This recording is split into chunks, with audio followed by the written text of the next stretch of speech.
బా మొన్న నా లవ్ కి నువ్వు టెస్ట్ పెట్టినావు కదా, ఇప్పుడు నేను నీ లవ్ కి టెస్ట్ పెడుతున్నా. ఓకేనా? టెస్ట్ లో 100 మార్క్స్ వస్తాయి. నాకు ఇప్పుడు బిర్యానీ తినబుద్ధి అవుతుంది.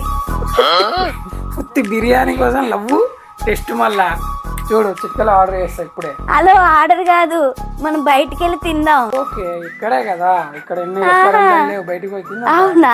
హోటల్ ఇక్కడ లేదు, వరంగల్లో ఉంది. 14-15 కిలోమీటర్లు ఉంది.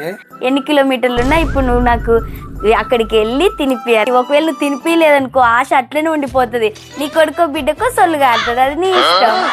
ఏముంది కిషన్, దానికి ఏదో బిర్యానీ తినాలనిపిస్తుందట, వరంగల్ రెస్టారెంట్ పోతున్నాం. మీరు కూడా వస్తారా? పద పోదాం అందరం కలిసి. చలో. ఈ జన్మమే రుచి చూడడానికి దొరికెరా.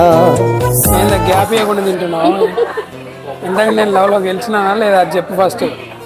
గెలిచిన 100కి 200 మార్క్స్. కాదు, మీరు కూడా సడన్ గా ఎందుకు వద్దాం అనుకున్నారు? సంధ్య ప్రెగ్నెంట్ అనే కానీ ఎప్పటి నుంచో ట్రీట్ ఇద్దాం అనుకుంటున్నా. ప్రెగ్నెంట్ క్రేవింగ్స్ ఉంటాయి కదా, కానీ వాళ్ళ ఉంది అట్లా. అలా నేను తినిపించాల్సిన బిర్యానీ మా ఫ్రెండ్ నాకు సంధ్యకి అయితే తినిపించేసిండు. ఇక ఎవరు ట్రీట్ ఇస్తే ఏంది, సంధ్య అయితే తినాలనుకున్న బిర్యానీ అయితే తినేసింది. ఇక క్రేవింగ్స్ లో వాళ్ళు ఏది అడిగినా మనం కాదనకూడదు, అందుకే ఇదంతా. మీరైతే ఈ వీడియోని ఖచ్చితంగా లైక్ చేయండి, సపోర్ట్ చేయండి. ప్లీజ్ సబ్స్క్రైబ్ టు మీ పొట్టి పిల్ల.